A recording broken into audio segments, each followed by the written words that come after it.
Hello guys, good evening. Welcome back to my YouTube channel. आज हम discuss करने वाले हैं आरसीसी ड्राइंग में RCC drawing of square column, drawing number 5। और इसके साथ साथ ही हम जानेंगे कि लॉन्गिट्यूडनल प्लान में हम क्या क्या शो करेंगे और जो क्रॉस सेक्शन प्लान होगा कॉलम का उसमें हम क्या क्या शो करने वाले हैं। और इसके साथ साथ ही हम यहाँ पर जानने वाले हैं कि जो आपका स्क्वायर कॉलम है, आरसीसी स्क्वायर कॉलम है, इसके रिलेटेड है ना, जो हमने इन्फॉर्मेशन आपको दी है या जनरल इंट्रोडक्शन में जो हमने आपको इन्फॉर्मेटिव कुछ टिप्स दिए थे है ना, वो आप प्रीवियस लेक्चर में जाके इसको देख सकते हैं। और इसके अकॉर्डिंग हम इसको क्या करेंगे, बनाएंगे। हम यहाँ पर देख पा रहे होंगे, हमने क्वेश्चन यहाँ पर लिख दिया है, ऑलरेडी हमने क्वेश्चन यहाँ पर लिख दिया गया है। जैसे कि आपका यहाँ पर क्वेश्चन लिखा है, ड्रो द स्केल ऑफ 1:10। यहाँ पर आपका स्केल ऑलरेडी गिवन है, हमें यहाँ पर खुद से स्केल नहीं लेना है, जो आपको क्वेश्चन में बोला जाएगा वही आपको स्केल लेना है। जैसे कि आपका स्केल यहाँ पर गिवन है, draw to a scale of 1:10 आपका ये स्केल गिवन है। द वर्टिकल सेक्शन भी बनाना है and plan of a square, यानी कॉलम का जो शेप है वो आपका स्क्वायर है। Column of side 40 centimetre, column की जो साइड है वो आपकी 40 सेंटीमीटर है from the following data. Height of column base above the ground level, जो आपकी कॉलम की हाइट है ग्राउंड लेवल से वो आपकी 3.5 मीटर है। और depth below the ground level के नीचे जो आपकी फाउंडेशन बनी है वो आपकी कितनी है, 1.10 मीटर गहरी है। इसके साथ साथ ही लॉन्गिट्यूडनल रेनफोर्समेंट आपका दिया हुआ, यानी जो आपके रेनफोर्समेंट उसके लेंथ में बाई हाइट की रिस्पेक्ट में खड़े हैं, पैरेलल खड़े हैं। वो आपका जो मेन रेनफोर्समेंट है वो 4 सरिया लगी हुई है 25 mm डाई की, है ना, चारों कॉर्नर्स पर। और लेटरल टाइज जो आपने रिंग बांधे हुए हैं या आपने जो छल्ले बांधे हुए हैं वो आपके 6 mm डाया के हैं और 30 सेंटीमीटर सेंटर टू सेंटर लगे हैं, केंद्र से केंद्र पर आपके बांधे गए हैं। ठीक है नहीं, फुटिंग आपकी दी हुई है, जो आपकी फुटिंग है यानी आपकी जो फाउंडेशन है, जो आपने बेस बनाया है वो आपका 1.2 मीटर और 1.2 मीटर यानी स्क्वायर शेप में बनाया है। इसके साथ साथ फुटिंग की थिकनेस यहाँ पर दी हुई है कॉलम के फेस पर, यहाँ पर आपका कॉलम को खड़ा किया गया है, वहाँ पर जो उसकी मोटाई है, थिकनेस है फुटिंग की वो आपकी 30 सेंटीमीटर है। और फ्री एंड पर जो आपकी फुटिंग वहाँ पर एंड हो रही है वहाँ पर उसकी जो थिकनेस है वो आपकी 15 सेंटीमीटर है। मोटाई जो है स्लैब की वो कितनी है, 15 सेंटीमीटर आपकी फ्री एंड पर है। और इसके साथ साथ ही उसमें जो रेनफोर्समेंट डाला गया है, यानी क्या है आपका रेनफोर्समेंट इन बेस, यानी आपकी जो फुटिंग में जो आपकी सरिया डाली गई हैं वो 12 mm डाया की डाली गई हैं, 15 सेंटीमीटर सेंट्रियल डाली गई हैं। बोथ बेस यानी दोनों डायरेक्शन में आपके जो जाल बनाया गया है वो आपका 15 सेंटीमीटर टू 17 सेंटीमीटर की डिस्टेंस पर आपकी जो सरियाँ हैं वो काट कर लगाई गई हैं। ठीक है नहीं, आई होप यहाँ तक ये क्वेश्चन आपको समझ में आ गया होगा। स्केल हमारा 1:10 है, जैसे कि आप देख पा रहे होंगे। अकॉर्डिंग टू स्केल अगर हम बात करें तो आपका कितना हो जाएगा, 3500/110 यानी कितना आ जाएगा 350 mm, और इसको हम लिख सकते हैं 35 सेंटीमीटर। क्लियर है। ऐसे ही इसको हम स्केल के अकॉर्डिंग चेंज करेंगे। 111100 mm होता है 1.1 मीटर में, इंटू 1/10 से मल्टीप्लाई करेंगे तो आपका ये 11 यानी 110 सेंटीमीटर mm हो जाएगा। और इसको हम सेंटीमीटर में चेंज कर लेंगे तो आपका ये 11 सेंटीमीटर हो जाएगा। इसके साथ साथ ही 25 mm का डाया जो है आपका वो कितना हो जाएगा, 4 नंबर्स लगे होंगे 2.5 mm डाया के। ठीक है नहीं, 30 सेंटीमीटर को हम चेंज कर सकते हैं। 30 सेंटीमीटर को हम क्या लिख सकते हैं, 30 सेंटीमीटर को हम क्या कर सकते हैं बेटा, 300 mm इंटू 1/10 बराबर कितना हो जाएगा 30 mm, यानी 3 सेंटीमीटर इसको खींच सकते हैं। इसके साथ साथ ही इसका साइज हमारा कितना होने वाला है, 12 सेंटीमीटर इंटू 12 सेंटीमीटर होने वाला है अकॉर्डिंग टू स्केल। इसके साथ साथ ही ये भी आपका कितना होने वाला है, 3 सेंटीमीटर खींचेगा। और ये आपका कितना खींचने वाला है, 1.5 सेंटीमीटर खींचेगा। और ये आपका कितना खींचने वाला है, 1.5 सेंटीमीटर खींचेगा। बोथ वेज में आपको जो स्पेस देना है। इसके साथ साथ आपका 12 भी कितना हो जाएगा, 1.2 mm हो जाएगा। क्लियर है, यहाँ तक आपको क्लियर समझ में आ गया होगा। ठीक है नहीं, 6 mm को हम 0.6 mm लिख सकते हैं, तब से ध्यान से डिवाइड करेंगे तो आपका ये हो गया। ठीक है नहीं, तो हम बनाते हैं इसको, लॉन्गिट्यूडनल प्लान हम बनाएंगे इसका। इसके साथ साथ हम यहाँ पर कॉलम का टॉप व्यू यानी फाउंडेशन प्लान हमें बनाना पड़ेगा। ठीक है नहीं, तो फाउंडेशन प्लान बनाते हैं। जैसे कि आप कॉलम बनाते हैं, ठीक है जी। आपने कॉलम देखा होगा, इस तरीके से कॉलम खड़ा होता है ना। और इसके साथ साथ यहाँ पर क्या होती है, इस तरीके की फुटिंग यहाँ पर बनाई जाती है। ये इस तरीके की फुटिंग होगी फाउंडेशन में, है ना। और इसमें आपके रेनफोर्समेंट बार पड़े होते हैं इस तरीके से, यहाँ पर छल्ले लगे होंगे इस तरीके से, है ना। और ये आपका आगे की ओर इस तरीके से खड़ा होता है। तो ये किस तरीके से हम बनाएंगे, आइए डिस्कस करते हैं। सबसे पहले हम यहाँ पर देखेंगे फुटिंग्स, है ना। तो फुटिंग्स जो है आपका, ऊपर से जब आप देखते हैं कॉलम को तो आपका वो पूरी फुटिंग्स दिखाई देगी, जैसे कि मैंने यहाँ पर बनाया था। जैसे कि ये कॉलम आपका खड़ा हुआ है, यहाँ पर आपका बेस है। जब हम इसको साइड से देख रहे हैं तो ये आपका साइड एलिवेशन कहलाएगा, है ना। तो हमें ये साइड व्यू बनाना है, हमें ये साइड व्यू बनाना है। उसके साथ साथ जब हम ऊपर से देखेंगे तो आपको ये कॉलम फेस और ये आपका फुटिंग आपका जो बनाया है चारों तरफ आपका 1.2 mm स्क्वायर फुटिंग है, स्क्वायर कॉलम है। तो आपको ये फुटिंग भी, टॉप व्यू भी आपको बनाना पड़ेगा। तो टॉप व्यू और फुटिंग हम दोनों साथ साथ बनाएंगे, ठीक है जी। चलिए स्टार्ट करते हैं। स्केल हमें समझ में आ गया है, ठीक है नहीं। सपोज डैट हम स्केल ले लेते हैं। ये आपका कितना आ रहा है, फुटिंग जो आपका आ रहा है वो 12 सेंटीमीटर आ रहा है। 12 सेंटीमीटर अगर हम इसको खींचेंगे, है ना, 12 सेंटीमीटर अगर हम इसको खींचेंगे, सबसे पहले हम क्या करेंगे, एक वर्टिकल लाइन खींचेंगे अपने रेफरेंस पॉइंट के लिए, यानी एक सेंटर लाइन हम यहाँ पर खींच लेते हैं, ताकि हम सेंटर लाइन से ही क्या कर सकें, सारा काम आसान कर सकें, ठीक है नहीं। तो हम ड्राइंग शीट पे एक सेंटर लाइन बना लेंगे, एक सेंट्रल पॉइंट खींच लेंगे, ताकि आपका यहाँ पर क्या है, बन जाए, ठीक है नहीं। अब ये आपकी सेंटर लाइन है, यानी 12 सेंटीमीटर क्या करना है, हमें खींचना है। तो 12 सेंटीमीटर हमारा ये इस तरीके से बनने वाला है। यहाँ पर इसको हम खींचने वाले हैं 12 सेंटीमीटर इस तरीके से, ठीक है नहीं। और 12 सेंटीमीटर आपका नीचे की ओर है, तो 12 सेंटीमीटर क्या है, टॉप व्यूज़ का हम बनाएंगे। 12 सेंटीमीटर आपका ये है, ठीक है नहीं। 12 सेंटीमीटर ही आपका ये है, और 12 सेंटीमीटर ही आपका इधर गया हुआ है, यानी स्क्वायर फुटिंग है। तो स्क्वायर फुटिंग हम यहाँ पर बनाने वाले हैं, स्क्वायर फुटिंग हम यहाँ पर बनाने वाले हैं, ठीक है भाई। इस तरीके से आपकी ये क्या है, स्क्वायर फुटिंग आपकी यहाँ पर बनने वाली है। स्क्वायर फुटिंग आपकी यहाँ पर क्या है, ये बनने वाली है। थोड़ा तिरछा हो गया है, इसको रब कर लेंगे, ठीक है नहीं। स्क्वायर फुटिंग जब हम बना रहे हैं तो आपका इस तरीके से बनने वाला है। ये इस तरीके से आपका स्क्वायर फुटिंग आपका ये बन चुका है, ठीक है भाई। इसके साथ साथ ही जब हम बात कर रहे हैं कॉलम की, तो कॉलम जो आपका है ना, कॉलम कितने उसका है, कॉलम का साइज क्या है, 40 बाई 40 का है। कॉलम साइज कितना है, 40 बाई 40 का है ना। कॉलम फेस कितना है, 40 सेंटीमीटर है। और 40 सेंटीमीटर को हम बात करें तो आपका 4 सेंटीमीटर बैठेगा 1/10 के स्केल पर। तो 1/10 के स्केल पर आपका 4 सेंटीमीटर, तो यानी 2 सेंटीमीटर आपका इधर खींचना है आपको सेंटर पॉइंट से। सेंटर पॉइंट हमने जो लगाया है वो इसीलिए लगाया है, ठीक है नहीं। ये आपका सेंटर पॉइंट, ये आपका सेंटर पॉइंट कॉलम का। इसी तरीके से आपका इधर भी क्या है, 2 सेंटीमीटर इधर और 2 सेंटीमीटर इधर सेंटर लाइन से। ये आपका 4 है, यहाँ पर आपका 2 है, यानी 4 सेंटीमीटर खींचेगा। इस तरीके से आप भी यहाँ पर क्या करेंगे, यहाँ पर भी सेंटर लाइन से ले लेंगे, 2 सेंटीमीटर इधर लेना है, 2 सेंटीमीटर आपको इधर लेना है। ऐसे ही आपको नीचे की ओर लेना है।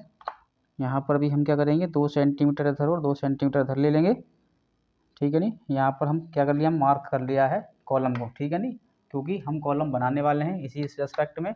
ये इस तरीके से आपका आएगा, ये इस तरीके से मैं खींच देता हूँ, ठीक है भाई। ये आपका कॉलम डायमेंशंस आ रहा है। मैं इसको थोड़ा स्पेस में खींचूँगा क्योंकि हमें कॉलम दिखाना है। इसके साथ साथ ही हम यहाँ पर जब देख पा रहे हैं तो आपका ये इस तरीके से, है ना, इस तरीके से आपका ये स्केल आ रहा है। ये आपका ये आ गया, ठीक है भाई, कॉलम। इस तरीके से ही आपका ये हम खींचेंगे।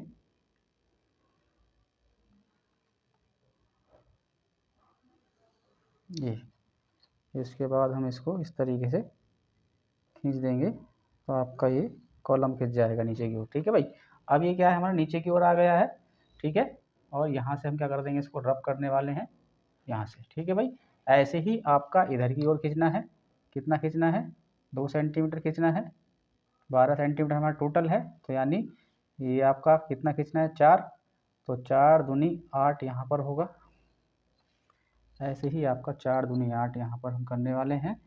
4 4 यानी 8 सेंटीमीटर हमारा बीच की ओर खींचना है। तो इस तरीके से आपके जो हैं ये इस तरीके से इसको हम भी खींच लेंगे, ये आपका कॉलम बन के आने वाला है, ठीक है नहीं। अब जब हम इसको खींच रहे हैं, देखो अब आपका जो कॉलम का जो शेप है ना, वो इसके अंदर आ गया, ठीक है नहीं, क्योंकि हमने क्या किया है 4 सेंटीमीटर ये खींचा है ना, और 4 सेंटीमीटर इधर खींचा है, बीच में 4 सेंटीमीटर इधर खींचा है सेंटर लाइन से, 2 सेंटीमीटर इधर, 2 सेंटीमीटर इधर, 2 सेंटीमीटर इधर, 2 सेंटीमीटर इधर। अब यही हमारा क्या हो जाएगा, कॉलम यहाँ पर बनने वाला है, ठीक है नहीं। इसकी जो हाइट है हमारी कितनी दी हुई है, 3.5 मीटर दी हुई है, लेकिन जब हम इसका लॉन्गिट्यूडिनल सेक्शन बनाएंगे तो ये हमारी जो हाइट होगी इसको कंटिन्यूस दिखाएंगे ताकि हम इसको बना सकें, ठीक है नहीं। इसके बाद ये आपकी फुटिंग बन चुकी है। फुटिंग आपकी जो आई है ये आपकी कितनी आ रही है, 12 सेंटीमीटर आ रही है बोथ फेसेस में, ठीक है नहीं। और 12 सेंटीमीटर किसके इक्वल है, 1.2 मीटर के इक्वल है, ठीक है भाई। तो ये हमने खींचा हुआ है। ऐसे ही आपका ये 4 सेंटीमीटर इधर है, 4 सेंटीमीटर इधर है, ठीक है भाई। यानी आपका जो है 4 सेंटीमीटर इधर खींचा हुआ है। और कॉलम फेस जो आपका यहाँ पर जो है बार लगे होंगे, 4 बार यहाँ पर लगाए गए हैं, 4 बार आपके यहाँ पर लगाए गए हैं, ठीक है नहीं। अब ये 4 बार जो है यहाँ पर जो लेंथ आपकी आएगी है ना, ये 4 लेंथ जो आएगी आपकी, यहाँ पर जो बार आपके बांधे गए होंगे जाली से, ये आपका 12 टाइम्स ऑफ डाया बांधे गए हैं, ठीक है नहीं। कितने बांधे गए हैं, 12 टाइम्स ऑफ डाया, ये आपके 24 टाइम्स ऑफ डाया ये बांधे गए हैं। कितना बांधे गए हैं, 12 टाइम्स ऑफ डाया, ठीक है नहीं, 12 टाइम्स ऑफ डाया के ये बांधे गए हैं। तो ये जो लेंथ आएगी ये कितनी है, यहाँ से लेके यहाँ तक, ये आपकी 12 times of dia of bar है, जो आपका मेन बार लॉन्गिट्यूडिनल बार यहाँ पर लगा है, ठीक है नहीं। यहाँ तक क्लियर है। इसके बाद जो आपका रेनफोर्समेंट लगा है, डिस्ट्रीब्यूशन रेनफोर्समेंट लगा है, वो आपका कितने पर लगा है, 15 सेंटीमीटर पर लगा है। और 15 सेंटीमीटर पर आपके कितने बार आने वाले हैं, ये आपके 8 बार यहाँ पर लगने वाले हैं, ठीक है भाई। 8 सरियाँ यहाँ पर लगने वाली है, इस तरीके से, इस तरीके से आपकी 8 सरियाँ जो हैं यहाँ पर लगाई गई हैं। आप देख पा रहे होंगे यहाँ पर जो बोथ वेज में आपका जो रेनफोर्समेंट पड़ा हुआ है वो आपका 8 है ना, 1 2 3 4 5 6 7 8, इस तरीके से आपके 8 बार हैं, 1 2 3 4 5 6 7 8, इस तरीके से आपके 8 बार यहाँ पर पड़े हुए हैं, क्लियर है। 8 बार आपके यहाँ पर पड़े हुए हैं। अब ये आपका जो कॉलम है हम यहाँ पर दिखा देते हैं, ठीक है नहीं, यहाँ पर इसको नहीं दिखाएंगे। तो इस तरीके से आपका ये लगा हुआ है रेनफोर्समेंट, ठीक है नहीं। ऐसे ही आपका ऊपर की ओर लगा हुआ है, यानी 1.5 सेंटीमीटर हम यहाँ पर खींच देंगे, इस तरीके से आपका ये यहाँ पर जाली बनी है, ठीक है भाई। इस तरीके से आपकी यहाँ पर जाली बनाई गई होगी 1.5 सेंटीमीटर इंटू 1.5 सेंटीमीटर पर, ठीक है। 1.5 सेंटीमीटर का स्पेस था सेंटर टू सेंटर, वही हमने यहाँ पर खींचा है, बोथ वेज में बराबर है। अरे ये तो बिटन गया भाई, ठीक है। इस तरीके से आपका ये बना है, क्लियर है। ये जो आपका यहाँ पर लगा है, ये जो आपका यहाँ पर लगा है, ये आपका क्या है, 12 mm डाया बार हैं at the rate of 15 centimetre centre to centre, ठीक है नहीं। यानी ये कितना आएगा, 1.5 सेंटीमीटर, यानी इसके बीच का जो डिस्टेंस है ये कितना है, 1.5 है ना। और इसके बीच का भी डिस्टेंस कितना है, 1.5 सेंटीमीटर। इसको जब निकालेंगे तो आपके नंबर ऑफ बार्स निकल के आ जाएंगे। यानी जब हम 12 सेंटीमीटर को 1.5 से डिवाइड करेंगे तो आपके 8 नंबर्स निकल के आएंगे दोनों तरफ, यानी 8 बार आपके इधर लगे होंगे है ना, 08 बार्स बोथ वेज आपके लगे हैं, ठीक है नहीं, बोथ डायरेक्शन, ठीक है भाई, ये बोथ वेज आपके लगाए गए हैं, ठीक है। 8 बार आपके लगे हैं, ठीक है भाई, क्लियर है। आई होप यहाँ तक आपको जो आपका कॉलम का जो टॉप व्यू है, आपको जो फुटिंग का टॉप व्यू है वो आपको इस तरीके दिखाई देगा, क्लियर है। अब यहाँ पर हम फुटिंग दिखा लेते हैं। आप सपोज डैट आपका बेस लाइन हम खींच लेते हैं, सेंटर से हम 12 है, बेस लाइन में खींच लेता हूँ, ठीक है भाई। ये बेस लाइन खींच ली मैंने, ठीक है नहीं। ये सपोज डैट ग्राउंड लेवल यानी जहाँ पर हमारी फाउंडेशन बनाई गई है, बेस लाइन बनाई गई है। इसके साथ साथ ही यहाँ पर हमने देखा है कि कॉलम के फेस पर जो आपका जो फुटिंग की जो थिकनेस है वो आपकी यहाँ पर आ रही है 3 सेंटीमीटर। ऐसे ही आपका 3 सेंटीमीटर थिकनेस आपकी यहाँ पर आ रही है, ठीक है नहीं। और 1.5 सेंटीमीटर थिकनेस आपकी यहाँ आ रही है, कहाँ पर, यानी जब हम यहाँ पर 6 और 6 जाएंगे, है ना, 6 दूनी 12 पर जाएंगे तो आपका ये निशान लगा लेता हूँ सेंटर से, 12 आपका यहाँ पर आ रहा है, 12 आपका यहाँ पर आ रहा है, तो यहीं पर हम इसको मार्क करने वाले हैं। यानी आपका 1.5 सेंटीमीटर क्या है ऊपर की ओर यहाँ पर जाएगा, और 1.5 सेंटीमीटर आपका ऊपर की ओर यहाँ पर भी जाने वाला है। ठीक है भाई, तो यहाँ पर हम इसको स्ट्रेट खींच लेंगे, यहाँ पर भी हम क्या करेंगे 1.5 सेंटीमीटर इसको यहाँ पर स्ट्रेट खींच लेंगे, और उसके बाद हम डायरेक्टली क्या करने वाले हैं, यहाँ पर इस फाउंडेशन को बनाने वाले हैं। इस तरीके से कॉलम फाउंडेशन हमारी दिखाई देगी। ठीक है, क्लियर है। इस तरीके से आपकी जो है कॉलम की फाउंडेशन की जो फिटिंग है वो इस तरीके से आपको दिखाई देने वाली है। आई होप आपको ये अच्छा लगा होगा। ठीक है भाई, अब आपका ये कॉलम फिटिंग बन चुका है। ठीक है नहीं, इसको मैं रिमूव कर देता हूँ। ये आपका पुडिंग है बेटा। ठीक है भाई, इस तरीके से आपका ये कॉलम खड़ा हुआ है। ठीक है नहीं, इस तरीके से आपका ये कॉलम क्या है खड़ा हुआ है, और इसी में आपका क्या है ये रेनफोर्समेंट, ये आपके जो रेनफोर्समेंट यहाँ पर बैंड किए हैं वो ऊपर की ओर खड़े होंगे इस तरीके से। ये भी आपका इस तरीके से खड़ा है, ये भी आपका इस तरीके से खड़ा होगा। ठीक है नहीं, और जो स्ट्रप्स होगा आपका वो यहीं पर क्या है बांधा गया है, यानी स्ट्रप्स यानी आपका जो टाई है वो इस तरीके से बांधी होगी। आई होप यहाँ तक समझ में आ गया होगा। इसके साथ साथ ही ये जो आपका मैंने खींचा है ये कितना है 1.5 सेंटीमीटर है, यानी कितना है 15 सेंटीमीटर। ये भी आपका 15 सेंटीमीटर है, जिसको हमने 1.5 सेंटीमीटर खींचा है, और ये जो आपका आ रहा है ये आपका 30 सेंटीमीटर है। क्लियर है, इसको हम बाहर की ओर दिखाएंगे, यहाँ रेनफोर्समेंट दिखाना है। तो ये जो आपका आ रहा है ये आपका 30 सेंटीमीटर आ रहा है। ठीक है नहीं, और जब ये हमने रेफरेंस लाइन यहाँ पर ली है तो रेफरेंस लाइन से ही हमारा क्या है ग्राउंड लेवल कितने डिस्टेंस पर है 1.10 मीटर पर है, यानी 11 सेंटीमीटर ऊपर क्या है हमारा ग्राउंड लेवल की यहाँ पर मार्क कर लेंगे। और ग्राउंड लेवल आपका जो है वो 11 सेंटीमीटर ऊपर है। इस तरीके से आपका ये 11 सेंटीमीटर हमने ऊपर की ओर क्या बनाया है, ऊपर की ओर हमने क्या बनाया है, ये आपका क्या है ग्राउंड लेवल हमने, ये क्या है आपका ग्राउंड लेवल है। ठीक है नहीं, और ये जो आपकी डिस्टेंस है यहाँ से यहाँ तक ये आपकी कितनी है 1.10 मीटर, जो आपके क्वेश्चन में गिवन है। आई होप यहाँ तक समझ में आ गया होगा। ये ग्राउंड लेवल है। ठीक है नहीं, ये ग्राउंड लेवल आपका बना दिया मैंने। इसके साथ साथ ही अब हम यहाँ पर रेनफोर्समेंट दिखाने वाले हैं कॉलम का। तो कॉलम का जो रेनफोर्समेंट है वो आपका हम इफेक्टिव कवर जो लेने वाले हैं 40 mm लेने वाले हैं। 40 mm हम यहाँ पर करने वाले हैं इफेक्टिव कवर। तो इस तरीके से आपका ये रेनफोर्समेंट बार नीचे की ओर जाएगा। 40 mm क्या करेंगे हम यहाँ पर इफेक्टिव कवर लेंगे, तो आपका ये रेनफोर्समेंट बार हम यहाँ पर इस तरीके दिखाएंगे।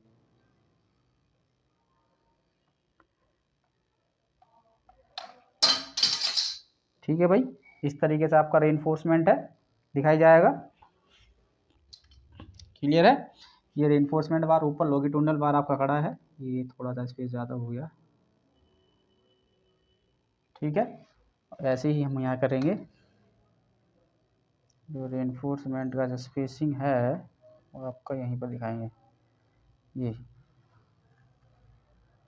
ठीक है भाई, ये इस तरीके से आपका दिखाया जाएगा। और ये आपका क्या है यहाँ पर आकर क्या हो रहा होगा इस तरीके से आपका बैंड हो रहा होगा, यहीं पर ये क्या हो रहा होगा आपका बैंड हो रहा होगा। कितना बैंड हो रहा है 12 टाइम ऑफ डाया। ठीक है नहीं, ये कितना बैंड हो रहा है 12 टाइम ऑफ डाया। ठीक है नहीं, और इसी के साथ साथ यहाँ पर इसमें बॉटम में क्या पड़े हुए हैं रेनफोर्समेंट पड़ा हुआ है। ये आपका बॉटम रेनफोर्समेंट पड़ा हुआ है। ठीक है नहीं, और यहीं पर क्या है आपके ये बोथ वेज में जो आपके बार लगाए गए हैं इसको हम डॉटेड लाइन में दिखाएंगे। इस तरीके से आपके ये पार्ट्स यहाँ पर लगाए गए हैं। ठीक है भाई, ठीक है, इस तरीके से आपका ये रेनफोर्समेंट पड़ा हुआ है। इसी को हम दिखा देंगे 12 mm dia bars at the rate of 15 centimetre centre to centre both ways, यानी दोनों डायरेक्शन में डाले गए हैं। और इसके साथ साथ ही यहाँ पर हम देख पा रहे हैं स्ट्रप्स है ना, जो हमारा जो स्ट्रप्स यानी जो टाई लगा है, लेटरल टाइज लगा है, वो कितना mm पर लगाया गया है, कितना है, क्वेश्चन में कितना दिया हुआ था, लेटरल टाइज हमारा कितने में दिया हुआ है, लेटरल टाइज जो आपका दिया हुआ है 30 सेंटीमीटर पर लगा है, ठीक है नहीं, यानी 30 सेंटीमीटर पर क्या है आपका लेटरल टाइज है। ये हमने क्या लगाए हैं बेटा, ये आपके मेन बार हैं, यानी लॉन्गिट्यूडिनल बार आप यहाँ पर दिखाएंगे, लॉन्गिट्यूडिनल बार्स है ना, ये कितने mm के हैं, कितने mm के हैं भाई बताएंगे, कितना mm के हमने बार लगाए हैं, कितने के दिए हुए हैं, 20 mm के हैं, 25 mm, ठीक है नहीं, तो ये 25 mm के लॉन्गिट्यूडिनल बार हमारे 25 mm डाया बार हैं, ठीक है नहीं, कितने नंबर्स हैं, 4 नंबर्स, ठीक है नहीं, 4 नंबर्स, ठीक है, 4 नंबर्स लगे हैं। और इसके बीच ही आपका क्या लगा है, ये जो आपका हमने स्पेस दिया है, ये जो आपका हमने स्पेस यहाँ पर दिखाई दिया है, ये कितना है, ये हमने 25 mm लिया है। ऐसे ही आपका जो स्पेस यहाँ पर हमने दिखाया है नीचे की ओर है ना, ये जो आपका स्पेस है ये हमने 80 mm लिया है, ये बात ध्यान रखेंगे। ये जो आप नीचे का हमने रेनफोर्समेंट दिखाया, इसका जो इफेक्टिव कवर है वो हमने 80 mm लिया है, और ये साइड कवर जो आपने लिया है कॉलम का चारों ओर ये आपका 25 mm हमने लिया है, ये याद रखेंगे। इसके साथ साथ ही हमारा जो लेटरल टाइज का डाया है, लेटरल टाइज 6 mm डाया की है, जो कि 30 सेंटीमीटर सेंटर टू सेंटर लगी है, 30 सेंटीमीटर सेंटर टू सेंटर लगी है, और 30 सेंटीमीटर सेंटर टू सेंटर लगने का मतलब है कि आपकी जो स्पेसिंग आएगी वो यहीं से आएगी निकल के, ये इस तरीके से रखेंगे। यहाँ पर 1 सेंटीमीटर हम यहाँ पर नीचे फिक्स करेंगे जहाँ पर बेंटअप हुआ है, 3 सेंटीमीटर आपका यहाँ है, 6, ठीक है नहीं, 6, 9, 12, इस तरीके से आपका 15, 18, और ये 21, और ये 24, और ये 27, यानी इस तरीके से आपको क्या करना है, इस तरीके से आपको क्या करना है, इस तरीके से आपको ये लेटरल टाइज यहाँ पर दिखाई गई हैं, यानी एक लेटरल टाइज आपकी यहाँ पर बांधी गई है, एक यहाँ पर बांधी गई होगी, एक लेटरल टाइज ये वहाँ पर बांधी गई है, एक यहाँ पर बांधी गई है, एक यहाँ पर बांधी गई है, इसके बीच जो स्पेस है वो आपका 30 सेंटीमीटर का है सेंटर टू सेंटर, इस तरीके से आप यहाँ पर दिखाएंगे लेटरल टाइज, क्लियर है।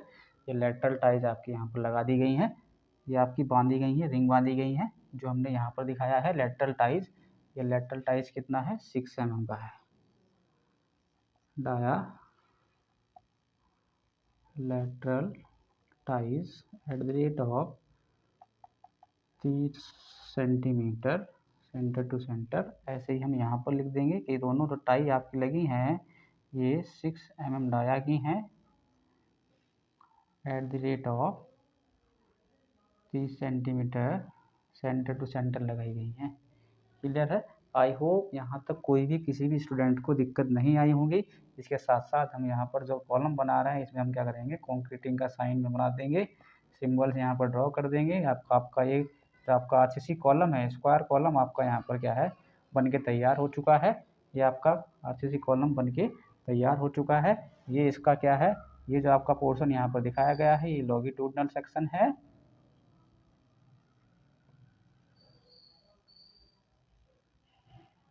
और ये इसका क्रॉस सेक्शनल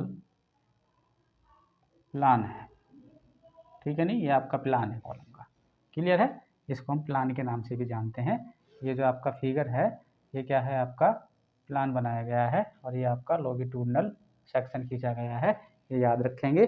क्रॉस सेक्शनल या प्लान में भी हम क्या दिखाते हैं, बोथ वेज रेनफोर्समेंट दिखाते हैं, आपका लेटरल टाइज दिखाया जाता है, फुटिंग साइज यहाँ पर दिखाया जाएगा, कॉलम का साइज आपका यहाँ पर दिखाया गया है, और इसके साथ साथ ही मेन बार का डायमीटर भी आपका यहाँ पर दिखाया गया है, और लेटरल टाइज का स्पेसिंग भी यहाँ पर दिखाया जाता है। अगर हम लॉन्गिट्यूडिनल की प्लान करें तो इसमें आपका ग्राउंड लेवल दिखाया जाएगा, ग्राउंड लेवल से अबव की हाइट यहाँ पर दिखा सकते हैं। इसके साथ साथ ही हम फुटिंग में कितने साइज़ की फुटिंग है एंड एट फ्री एंड पर कितनी साइज थिकनेस है और कॉलम की फेस पर कितनी थिकनेस है ये दिखा सकते हैं।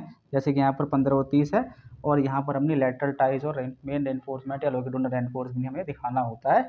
इस तरीके से आपका ये कॉलम यहाँ पर जो आपका साइज़ है ये आपका 40 सेंटीमीटर है, ठीक है नी। इस तरीके से यहाँ पर दिखा सकते हैं। और ये जो आपकी हाइट होगी ऊपर की ओर, है ना, ये ऊपर की ओर हमने जो लॉन्गिट्यूडिनल हाइट जो हमने यहाँ पर दिखाई है ये कितनी है ग्राउंड लेवल से, ये आपकी 3.5 मीटर है। क्लियर है। ये आपकी कंटिन्यूटी का साइन लगा देंगे। आपको ये पूरी खींचने की ज़रूरत नहीं है क्योंकि आप 35 मीटर अगर खींचेंगे, 35 सेंटीमीटर अगर यहाँ पर खींचेंगे तो आपका ड्राइंग पर जगह नहीं मिलेगी। इसलिए हम क्या कर सकते हैं, इसको इतनी हाइट पे भी कर सकते हैं। कंटिन्यूटी का साइन यहाँ पर दिखाकर हम ये 3.5 मीटर डिस्टेंस को शो कर सकते हैं। आई होप यहाँ तक कोई भी किसी भी छात्र को दिक्कत नहीं आई होगी और ये ड्राइंग भी आप इजीली ड्रॉ कर सकते हैं और सभी छात्रों के लिए सेशन भी अच्छा रहा होगा, मज़ेदार रहा होगा। आरसीसी स्क्वायर कॉलम की ड्राइंग को आप बना पाएंगे। जो आपका क्वेश्चन मैंने आपको दिया है, क्वेश्चन सेम आपका ऐसे ही आता है। एज ए एग्जाम की दृष्टि को ध्यान में रखते हुए, एग्जाम पैटर्न को ध्यान में रखते हुए मैं क्वेश्चन करा रहा हूँ एज अकॉर्डिंग टू सिलेबस। और इसके साथ साथ भी हम यहाँ पर क्या कर सकते हैं, बार बेंडिंग शेड्यूल भी निकाल सकते हैं। बार बेंडिंग शेड्यूल के लिए हमने प्रीवियस 2-3 वीडियोज़ में आपको बताया है किस तरीके से आप बार बेंडिंग शेड्यूल निकाल सकते हैं। ये जो आपका यहाँ पर रेनफोर्समेंट लगा है उसको किस तरीके से आप बेंटअप कर सकते हैं और बेंटअप करने के साथ साथ जो हुक्स आपका यहाँ पर लगा है, ये जो आपका हुक्स यहाँ पर लगाया गया है ये 12 टाइम्स ऑफ डाया इधर की ओर दिखाया गया है। ये जो आपके यहाँ पर जो लेंथ है ये कितनी है, 12 टाइम्स ऑफ डाया यहाँ पर दिखाई गई है, ठीक है भाई। और इसकी एक हम लेंथ निकालना चाहेंगे तो लेंथ हमारी यहीं से निकल के आ जाएगी क्योंकि 1.10 मीटर आपका ये है और 12 टाइम्स आपका यहाँ पर लगा है, ठीक है नी, 3.5 ये है ना। तो मेन वार्स की जो लेंथ है वो हम यहाँ पर निकाल सकते हैं। मेन वार लेंथ किस तरीके से निकालेंगे, क्योंकि आपका यहाँ पर 3.5 मीटर एक है, 1.10 मीटर एक है, plus 12 times of bar dia का आपका कितना है 25 डिवाइड बाई हम 1000 करेंगे मीटर में चेंज करने के लिए। इस तरीके से आपका ये क्या हो गया, टोटल लेंथ निकल के आ जाएगा यहाँ तक, है ना। ये टोटल लेंथ आपका निकल के आ जाएगा यहाँ तक, यानी कितना हो जाएगा 4.60 प्लस इसकी हम लेंथ निकालना चाहेंगे तो हम ये निकाल सकते हैं ईजिली, ठीक है नहीं, बहुत ईजिली हम यहाँ पर निकाल सकते हैं। डिवाइड बाई 1000, 0.3 मीटर आपका और ऐड हो जाएगा, है ना, 0.3 यानी ये आपकी आ जाएगी 4.9 मीटर। यानी एक बार की जो लेंथ आपकी आ रही है 4.9 मीटर और टोटल बार कितने लगे हैं इसमें 4, है ना। नंबर्स ऑफ बार यहाँ पर कितने लगे हैं 4। तो टोटल वेट कितना आ जाएगा 25 mm का हम निकाल लेंगे, कितना आ जाएगा 4 इंटू 4.9 इंटू 25 mm और डाया का अगर हम वेट निकालेंगे तो हम यहाँ पर निकाल सकते हैं वेट इंटू डेंसिटी से, है ना। यानी हम निकाल सकते हैं π/4 इंटू 25 डिवाइड बाई 1000 का स्क्वायर करेंगे इंटू 7850 यानी डेंसिटी ऑफ स्टील से मल्टीप्लाई करेंगे, वेट पर मीटर आपका निकल के आ जाएगा। यानी अगर मैं निकालना चाहूँ तो यहाँ से निकाल सकता हूँ, जैसे कि मैं निकाल पा रहा हूँ π/4 divide by multiplied by 25 into 25 into 7850 divide by करूँगा 10 की घात 6 से, तो आपका ये 3.85 किलोग्राम पर मीटर निकल के आएगा। और वहीं यहाँ पर हमें मल्टीप्लाई करनी है 3.85, ठीक है नहीं, 3.85 हम करेंगे एट द रेट ऑफ कितना आ रहा है 3.85 किलोग्राम पर मीटर इसका वेट आ रहा है। और यहीं से इसकी मल्टीप्लाई अगर हम करना चाहें तो आपका ये आ जाएगा 4 इंटू 4.9 यानी अप्रॉक्सीमेटली 75.52 किलोग्राम आपका क्या होगा मेन बार का वेट आ जाएगा। ऐसे ही हम क्या कर सकते हैं, इस लेटरल टाइज का भी क्या कर सकते हैं, लेंथ निकाल सकते हैं, जैसे कि आपका मैंने प्रीवियस लेक्चर में बताया है। और ये जो आपका नीचे फुटिंग में जो रेनफोर्समेंट बार लगे हैं ये भी आपके स्ट्रेट बार लगे हैं, तो आप इजीली इनकी क्या करते हैं लेंथ कैलकुलेट करके निकाल सकते हैं अल्टरनेट बेस पर। क्लियर है। आई होप ये सेशन आपके लिए अच्छा होगा। और अगर सेशन में आपको अच्छा लगा है, अगर आपके लिए इन्फॉर्मेटिव है, आपको कुछ सीखने को मिला है, तो आप सेक्शन को लाइक शेयर सब्सक्राइब जरूर करें और दोस्तों को भी शेयर करें ताकि हमें मोटिवेशन मिल सके कि आपको इस तरह का जो नॉलेज है, इस तरह का जो आपका ड्राइंग को पढ़ने का जो तरीका है हम बता सकें, और आपको ये डिप्लोमा के पेपर के साथ साथ आपको ऑन साइट भी आपके ये काम आने वाला है। बार बेंडिंग शेड्यूल किस तरीके से निकालते हैं, आपको जो ड्राइंग दी जाएगी, जो आपकी ड्राइंग आपको मिलती है ऑन साइट पर, तो ग्राउंड लेवल पर किस तरीके से बनाएंगे, ये भी आपका यहाँ पर क्या होगा, माइंड डेवलप हो जाता है। आई होप सेक्शन आपको अच्छा लगा होगा। मैं प्रदीप कुमार आपका फिर से एक बार वेलकम करता हूँ अपने यूट्यूब चैनल पर, और सेशन को लाइक शेयर और सब्सक्राइब जरूर करें। Thanks for watching my videos.